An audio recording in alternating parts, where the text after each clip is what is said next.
Avis vascular centre మన దేశంలోనే the best varicose vein hospital. అది అంటే ఏదొచ్చినా ఉధృతితో వస్తుంది. ఆయన ప్రేమ చూపట్లేదు. లేదు ఆయనకి నేనంటే పిచ్చి ప్రేమ. నాకు ఒంట్లో బాగాలేకపోతే కూడా ఆయనకి చెప్పను. ఎంత ఫీవర్ ఉన్నా సరే, ఎంత బాడీ పెయిన్ వచ్చినా సరే అసలు ఏమీ చెప్పను ఆయనకి. బాబా నాకు ఒంట్లో బాగాలేదు ఎప్పుడు ఏ రోజు చెప్పలేదు ఆయనకి, చెప్పను. ఆయన నాకు వస్తే తట్టుకోలేరు. కానీ చాలా బాధ కలిగే విషయం, మీకు వస్తే ఒంట్లో బాగాలేకపోతే ఆయన తట్టుకోలేరు, ఆయన ఒంట్లో బాగాలేకపోతే మీరు తట్టుకోలేరు. అయ్యో ఆయన ఒంట్లో బాగోకపోతే నేను చచ్చిపోతా. ఎంత కాదు అక్కడ కాళ్ళు నొక్కేది, తల నొక్కేది అన్నీ నేనే, కాళ్ళు నొక్కేది అన్నీ నేనే చేశాను. అరుస్తుంటారు చూడండి, ఒక తల నొప్పికే కింద దాకా వస్తుంది సౌండ్. అయ్యో అమ్మా అంత సౌండ్. ఆయన వాయిస్ ఎట్లా ఉంటుంది, మొత్తం ఉన్న డాక్టర్స్ అన్నీ ఆయన బెడ్రూమ్లో ఉంటారు. ఒక 20-30 డాక్టర్స్ ఉంటారు. నేను ఫస్ట్ ఫోన్ వచ్చి వాళ్ళ ఇంటికే చేస్తాను. ఆయనకి ఏది వచ్చినా వెంటనే అక్కడ ఆయనకి చిన్నప్పుడు తెలిసిన డాక్టర్స్ ఉంటారు, అక్కడ నుంచి వచ్చేస్తారు. తర్వాత పర్సనల్ బాగా చూస్తున్నారు డాక్టర్స్, ఇక్కడ ఉన్న డాక్టర్స్ అన్నీ చూస్తుంటాను. మొత్తం అందరు ఆ డాక్టర్స్ ఏం వచ్చినవాడు ఒకటే వస్తారా, ఆయన ఒక 10 డాక్టర్స్. ఆయన ఎందుకు అరుస్తున్నారని తెలియదు కదా. వాళ్ళందరు డాక్టర్లు ఒక 20-30 డాక్టర్లు సాయంకాలం దాకా ఉంటారు. చూసి అందరూ కూర్చొని కథలు మాట్లాడుకొని నవ్వుకొని అట్లా ఉంటారు. మీరు చాలా సఫర్ అయి ఉంటారు కదా సార్, సార్కి బాగాలేనప్పుడు, ఒంట్లో బాగాలేనప్పుడు. ఇదే అది అది అది అది వేరే అమ్మో, అది తలుచుకుంటేనే చచ్చిపోతాను నేను. మెయిన్ నాకు అది వచ్చినప్పటికి ఆయనకి ఫుడ్ ఒకటి పోయింది. ఆయనకి రోజు కంపల్సరీ నాన్ వెజ్ ఉండాలి ఎంతైనా సరే. అది ఉప్పు లేకుండా పప్పు, వెజిటేబుల్స్ బతుకులాడుతారు నన్ను. తర్వాత ఆయనకి షుగర్ కూడా ఉండింది. సో అరటిపండు లేకుంటే పెరుగన్నం తినరు ఆయన లైఫ్లో. నాకు పెళ్ళి అయినప్పుడు అదే అయినప్పటి నుంచి ఉంటే కూడా అరటిపండు, అది దాన్ని ఏమంటారు తెలుగులో, ఎల్లో కలర్లో ఉంటుంది, చక్కెరకేళి. అది ఎక్కడైనా నెతికి తీసుకున్నది. ఆ పెరుగులో అది, ఆ పెరుగన్నంలో అది కలుపుకొని తింటారు. నాకైతే ఒక్కలా ఉంటుంది, అది కంపల్సరీ కావాలి. మామిడి పండు బాగా ఇష్టం, సీతాఫలం బాగా ఇష్టం. ఆయన డాక్టర్ వచ్చి చెప్పేశారు ఇవ్వకూడదని. No fruits, no sweets, sugar వల్ల. షుగర్ కంట్రోల్కు అంటే ఇంకా అంత పోలే. ఇంకా వాళ్ళ ఇంట్లో అందరికీ ఉంది ఇది, మా సైడ్లో ఎవరు లేదు, వాళ్ళ ఇంట్లో అందరికీ ఉంది. సో దానికి భయం మనం చెప్తే ఆయన కోపం వస్తుంది. దానికి కూడా కోపడుతుంటారు. డైనింగ్ ఎక్కడ ఉన్నా ఇంటికి వచ్చి దగ్గర ఎక్కడ ఉన్నా ఇంటికి వచ్చి భోజనం చేస్తారు. ఒక 25 కిలోమీటర్స్ అవే అంటే రారు. అక్కడే క్యారేజ్ తీసుకుని వెళ్తా, లేకపోతే క్యారేజ్ పంపిస్తాను. అది కోపం వస్తుంది ఆయనకి. ఆ చక్కెరకేళి సీజన్లో వచ్చేది కదా, మామిడి పండు సీజన్లో వచ్చేది, సీతాఫలం ఒక సీజన్లో వచ్చేది. అది కంపల్సరీ తినాలి ఆయనకి. మళ్ళీ డాక్టర్కి ఫోన్ చేస్తాను నేను అడిగి, అంటే పెట్టాలా లేదా అని. పెట్టాలి, మరీ అడగాలి కదా. బట్ అది ఎంతకాలం ఆయన హెల్త్ కండిషన్ అలా కంటిన్యూ? లేదు బాగానే ఉన్నారు. అది మధ్యలో అది కూడా జాండీస్ వచ్చినప్పుడు కూడా చెట్టు మంది తీసుకున్నారు. నాకు యాక్చువల్లీ నిజంగానే నేను చాలా ఇంటర్వ్యూలు చెప్పాను, నాకే ఎక్కువ వచ్చింది జాండీస్. నేను క్యూర్ అయిపోయాను. ఈయన షూటింగ్లో వెళ్ళి అక్కడ నాన్ వెజ్ తినేశారు సార్. సో దాంతో తట్టుకోలేకపోయింది లివర్. అక్కడ వస్తున్న వాళ్ళు, ఎందుకు దగ్గర ఉన్న వాళ్ళు పేరు చెప్పలేను, వాళ్ళు కావాల్సిన వాళ్ళే మొత్తం నాకు చెప్పాలి కదా.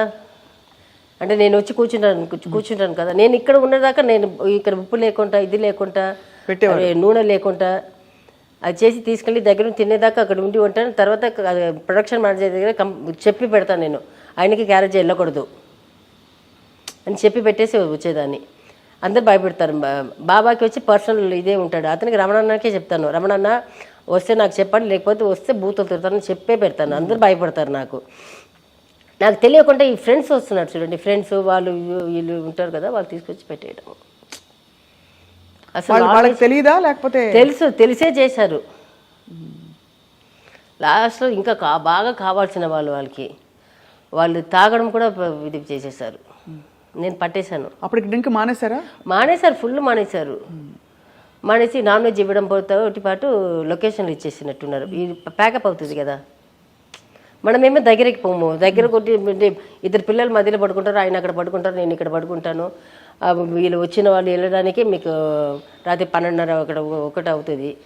వాళ్ళు వచ్చిన వాళ్ళు తాగుతారు, చాలామంది వస్తున్నారు కదా, వాళ్ళందరూ తాగుతుంటారు. బాబాకి వచ్చి ఏదైనా ఇంట్లో జ్యూస్ చేసేస్తే నాకు తాగుతారు. అలాంటిది అది కూడా ఇవ్వడం మొదలు పెట్టేశారు. అది లాస్ట్ నేను పట్టేసుకున్నాను. నేను తెలియక బాబాకు లాస్ట్ మినిట్లో డే అండ్ నైట్ చేయడం. 2 o'clock వస్తారు, అప్పుడు వెళ్ళి ఏం మాట్లాడతాం ఆయనతోటి.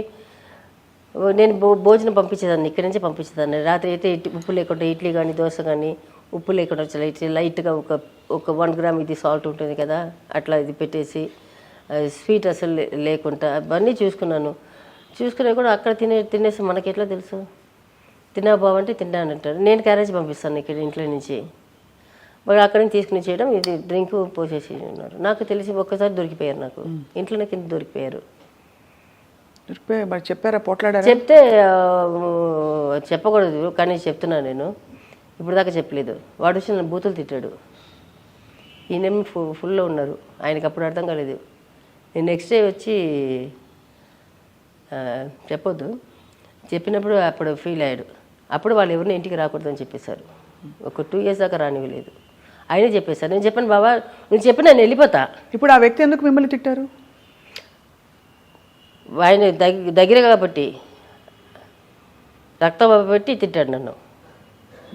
ఆయనకి అప్పుడు తెలియట్లేదు, ఆయన మొత్తలో ఉన్నాడు కదా, తెలియట్లేదు. మీరు తాగనివ్వట్లేదని తిట్టారు. ఆయన తిట్టింది కూడా ఆయనకు అర్థం కావట్లేదు. నెక్స్ట్ నేను చెప్పాను ఇట్లా అని, వెంటనే ఫోన్ చేసి చెప్పాను, మా ఇంటికి మీరు అక్కడి నుంచి ఎవరు రావద్దు, నాతోటి లొకేషన్కి రావద్దు, ఎవరు మాట్లాడకూడదు అని చెప్పేశారు. అసలు చాలా స్ట్రెస్ పడ్డారు తల్లి మీరు. అంటే ప్రేమ ఉండడం, ఒక మంచి దాంపత్యం, ఒక కంపానియన్షిప్, ఇష్టపడి చేసుకోవడం, ఇవన్నీ ఒక ఎత్తు అయితే డైలీ జీవితంలో అప్స్ అండ్ డౌన్స్ ఉంటాయి, అందరికి ఉండవని కాదండి. బట్ ఇవి పడుతూ ఉండడం, కాన్స్టెంట్గా వరి అవ్వడం ఒక మనిషి గురించి ఎక్కువగా. అదే నేను చెప్తా, ఆయన విన్నారు. అది ఆయన నేను చెప్తే విలువ ఇచ్చారు కదా. ఇచ్చారు.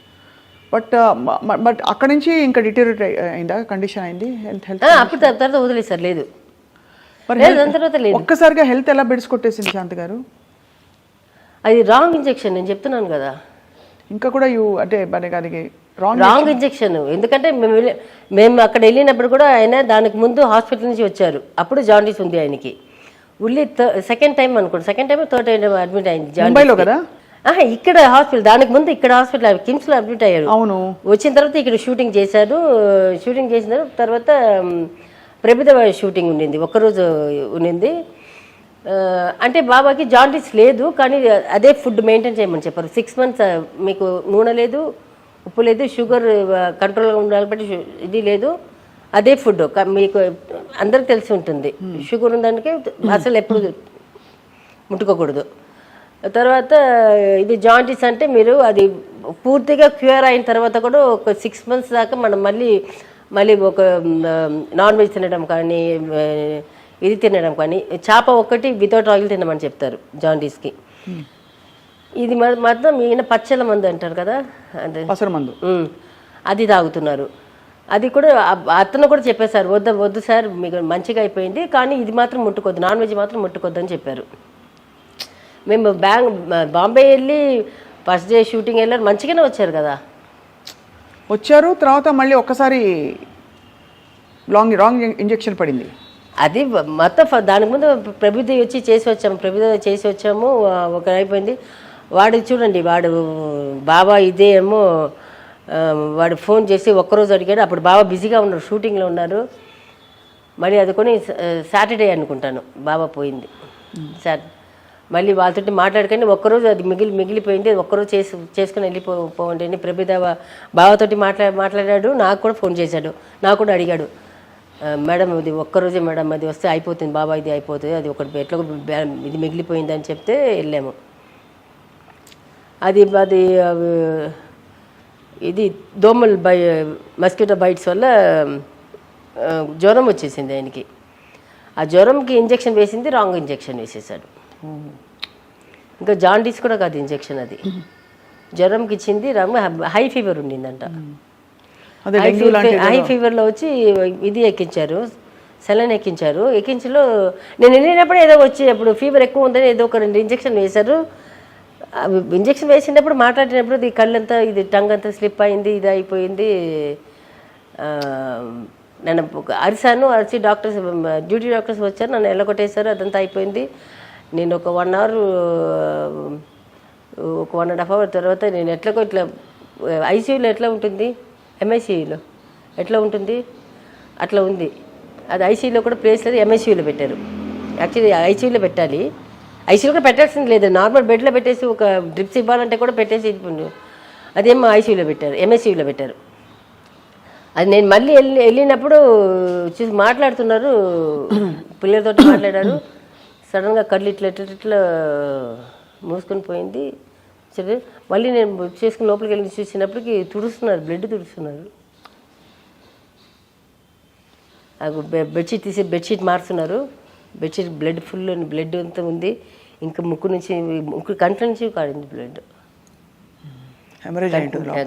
కంటి నుంచి, ముక్కు నుంచి, నోటి నుంచి మొత్తం కారుతుంది. ఎంత తల్లి ఎంత పడ్డారమ్మా మీరు. అయ్యో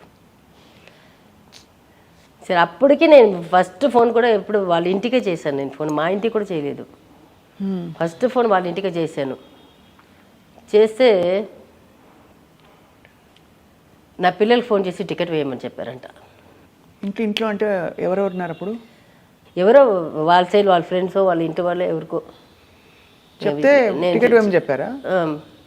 మా ఇంటికి అది నాకు చెప్పి ఉంటే కూడా నేను అక్కడ మా మేకప్ మ్యాన్ చెప్పి ఉంటాను.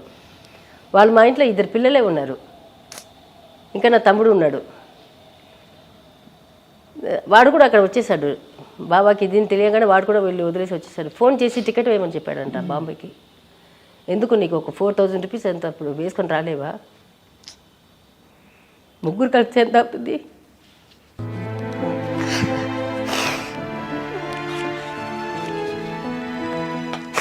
నేను భయంకి ఆయనకి ఫోన్ చేసి చెప్తున్నాను, అన్న ఇట్లా అయిపోయిందని నాకు భయం అవుతుంది, మీరు రండి. వాళ్ళు ఇక్కడ ఫోన్ చేసి టికెట్ వేయమని చెప్పారంట. పిల్లల దగ్గర నేను యాక్చువల్ మండేకి వెళ్ళాను. నేను ఎప్పుడు వెళ్తే పిల్లల దగ్గర డబ్బులు ఇచ్చేసి వెళ్తాను, 10,000 అట్లా ఇస్తాను. వాళ్ళు ఏంటి వాళ్ళు అది ఇది కొనుక్కొని తినడం ఉంటారు కదా. ఇప్పుడు ఒక్క పిల్లలే ఉంటారు, చాలామంది ఫ్రెండ్స్ అందరూ వస్తారు కదా. వాళ్ళు పిజ్జాలు బర్గర్లు వాళ్ళది ఇది హై ఉంది కదా, వాళ్ళు ఖర్చు పెట్టేసి ఉన్నారు, వాళ్ళ దగ్గర డబ్బులు లేదు. మళ్ళీ వాళ్ళు వచ్చినప్పటికి పోయారు, బాబా పోయారు. అందుకే మనుషులను ఎవరు నమ్మట్లేదు నేను. ఇప్పుడు ఒంటరి అయిపోయారా? ఫ్రెండ్స్ ఉన్నారా శాంతి గారు మీకు?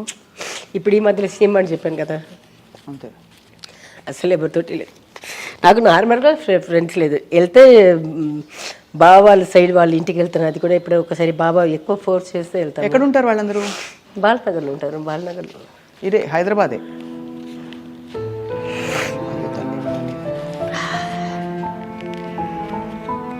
నా మీద చాలా పుకార్లు కూడా చెప్పారంట వాళ్ళు. ఏమని? నేను సరిగా చూసుకోను, నేను తీసుకెళ్ళి చంపేశాను,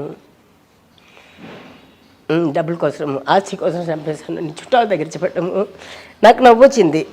వాళ్ళకి తెలీదు, ఆయన కొన్నిదాన్ని మా ఇద్దరి పేరు మీదనే కొన్ని ఉన్నారు, చాలా ఇది నా పేరు మీదనే ఉంది.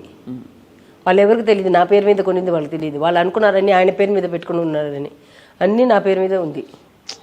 ఒట్టి కారు మాత్రమే ఆయన పేరు మీద ఉంటుంది. లేకపోతే నాకైనా చిన్న వయసా, ఇంకొక వాడిని ఎవరైనా ఉంచుకొని లేకపోతే ప్రేమించో ఈ నాకు దగ్గర నేను చంపేసి వెళ్ళించేది, అంత బుద్ధి జ్ఞానం ఉండాలి కదా వాళ్ళకి, అది కూడా లేదు వాళ్ళకి. అది కూడా నాకు చెప్పిందే వచ్చే వాళ్ళ చుట్టాలే వచ్చి చెప్పారు, అమ్మ నీ గురించి ఇట్లా చెప్తున్నారమ్మా అని. చెప్పుకొని నేను చెప్పాను అంతే. నేనేమైనా చెప్పుకో, బయట చూసినా వాళ్ళకి తెలుసు కదా నేను ఎవరని, నా పిల్లలకి తెలుసు కదా, మా ఆయనకి తెలుసు. అంతే. బయట ఏదైనా మాట్లాడుకొని నేను అసలు పట్టించలేదు. మొన్న వాళ్ళ సైడ్ నుంచి మొన్న ఎవరో వచ్చారు ఆఫ్టర్ 7 years. ఇప్పుడు మీ రిలేటివ్స్ ఎక్కడ ఉన్నారు శాంతి గారు? చూసుకుంటారా? అప్పుడప్పుడు వచ్చి కనిపెట్టుకుని ఉంటారా? ఎందుకంటే మీరు అబ్బాయిలు ఇద్దరు చెట్టంత కొడుకులు అయ్యారు, సినిమాలోకి లాంచ్ అవ్వడానికి రెడీ అవుతున్నారు. నా తమ్ముడు అప్పుడు బావ పోయిన తర్వాత వాడే చూసుకున్నారు ఉన్నాడు, కానీ వాడు చనిపోయాడు. 3 years అయింది. వాడికి వచ్చి క్యాన్సర్, థ్రోట్ క్యాన్సర్. వాడు అప్పటికి థ్రోట్ క్యాన్సర్లో కూడా వచ్చి నా దగ్గర ఉన్నాడు. వాడు చనిపోతున్నాడు అంటే 15 days ముందు నా దగ్గర నుంచి వెళ్ళాడు, వీళ్ళు 15 daysలో చనిపోయాడు. ఇంకొక కజిన్ బ్రదర్ కూడా ప్రసన్న అని చెప్పి, ఇంకో అరుణ్ ప్రసన్న, వాళ్ళిద్దరు నాతో ఉండింది. ఆ ప్రసన్న కూడా మా స్కూల్ ఫ్రెండ్, నాకంటే 2 years జూనియర్ వాడు. మా తమ్ముడు ఇది వాడు వీడు చచ్చి వాడు ఒక ఇద్దరు 15 days గ్యాప్లో 10-15 days గ్యాప్లో ఒకవాడు షుగర్లో చచ్చిపోయాడు, ఒకవాడు జాండీస్లో చచ్చిపోయాడు. వాళ్ళు పోయిన తర్వాత ఇంకా ఇట్లా అయిపోయాను, ఎవరు లేదు, అటు నుంచి ఎవరు లేదు, ఇటు నుంచి లేదు కర్మబంధాలు అంటారు కదా ఇవి. అని నేను కొంచెం ఇదిగా బట్టి బబ్బుకి పెద్దవాడికి శశాంక్కి నేర్పించాడు. వాడు అప్పుడే ఉండేటప్పుడే వాడికి నా తమ్ముళ్ళు ఇద్దరు ఏం చేశారు, ప్రసన్న అరుణ్ ఇద్దరు, వాళ్ళకి వచ్చి అమ్మ మనకి ఇంత డబ్బు వస్తుంది, మన దీంట్లోపలే ఖర్చు పెట్టుకోవాలి, మనకి ఇక్కడెక్కడ ఇది ఉంది, చెన్నైలో ఇది ఉంది, అమ్మ చేసిన ప్రాపర్టీస్ ఇది ఉంది, ఇక్కడ ఉన్న ప్రాపర్టీస్ ఇది ఉంది, ఇది పెట్టుకొని మీరు చేసుకోవాలి అన్నీ చెప్పి వాళ్ళు ఒక 1.5 year వీళ్ళకి ట్రైనింగ్ ఇచ్చాడు. అందుకే వాళ్ళిద్దరు పోవంగానే పెద్దవాడు తీసేసుకున్నాడు. He's taking charge. వాడికి ఏదైనా ఉంటే కూడా వాడికి ఇప్పటికి ఇంత నేర్పించినా కూడా వాడికి వచ్చి దాని విలువ తెలియదు. వాడికి 1000 రూపాయలు ఒకటే, 1,00,000 అయినా ఒకటే. అంతే. ఇంకా ఇప్పుడు అలవాటు పడుతున్నాడు ఇప్పుడు, ఎందుకంటే మొత్తం వాడి చేతికి ఇచ్చేసాను. మొన్న కూడా కోపం మీద వచ్చి అమ్మ అన్నీ నీ పేరు షిఫ్ట్ చేశాను, నువ్వే చూసుకున్నాను, నేను ఎట్లా చూసుకుంటాను, నాకు దీనికెంత వేయాలి దానికెంత వేయాలి కూడా తెలియదు. వాడు ఇప్పుడు మొత్తం ఇది మొత్తం కరెంట్ బిల్లో నుంచి మొత్తం వాడే, ఏదైనా రిపేర్ అయినా ఏదైనా చెయ్యి వాడే చేసుకుంటున్నాడు. ఇప్పుడు మా పొలంకిలో కొంచెం పని చేపిస్తున్నాను, నానకరామ్ కూడా అవతల చిన్న తోటని కూరగాయలన్నీ వేస్తున్నాను. సరే దాన్ని కూడా వాడి వారానికి ఒక 2 సార్లు తీసుకెళ్ళి అక్కడ చూపిస్తాను, ఇది మన చెట్టు, ఇది మనది, ఇది వస్తుంది, ఇది ఇక్కడ చేస్తాము. బాబాకి అక్కడ ఇల్లు కట్టుకుని వెళ్ళిపోవాలని చాలా పెద్ద కోరిక ఆయనకి. అక్కడ పొలం దగ్గర ఎప్పుడు అక్కడే కూర్చొని ఆ చెట్టు కింద కూర్చొని తాగుతారు ఆయన. అక్కడ షెడ్, పెద్ద షెడ్ వేసాము, పిల్లలు డాన్సింగ్ ఫ్లోర్ అలాగా చేశారు అది. అక్కడ ఫుల్ మైక్ సిస్టమ్ అన్నీ పెట్టేసి పిల్లలందరూ వీళ్ళ ఫ్రెండ్స్ వాళ్ళ ఫ్రెండ్స్ అందరూ వస్తారు, బావ సైడ్ నుంచి కూడా వస్తారు, మొత్తం అందరు పిల్లలు వేసి డాన్స్ చేయడము అవన్నీ చేస్తుంటారు. సో అది కోరిక ఆయనకి. అది వచ్చి ఇప్పుడు అది మొత్తం షెడ్ అంతా లేచిపోయింది. మొన్న అన్నీ లెవెల్ చేసేసి ఒక ప్రాపర్టీ ఒకటి అమ్మాను, ఎందుకు ప్రాపర్టీ ఒకటి అమ్మాను, అవన్నీ ఇది చేసి అన్నీ రెడీ చేస్తున్నాను. తర్వాత ఇక్కడ వచ్చి ఇది వచ్చి ఇప్పుడు బయటికి వెళ్ళాలంటే లోపలికి రావాలంటే 1/2 hour to 45 minutes పెడుతుంది. మీరు ఇప్పుడు వెళ్ళినప్పుడు మీకు తెలుస్తుంది అది. అవును, అంటే రోడ్డు మీదకి రావడానికి ట్రాఫిక్ వస్తూ ఉంటుంది. ట్రాఫిక్ మా ఇంటి లోపలికి ఎక్కడానికే, నేను ఎక్కడానికే చెప్తాను, ఎక్కడానికి దిగడానికి. సో అందుకని అక్కడ చిన్నది మా ముగ్గురు తగినట్టు ఒక చిన్న ఇది కట్టుకుని అక్కడ వెళ్ళిపోతామని డిసైడ్ చేసుకున్నాము. సో అది చేయాలి.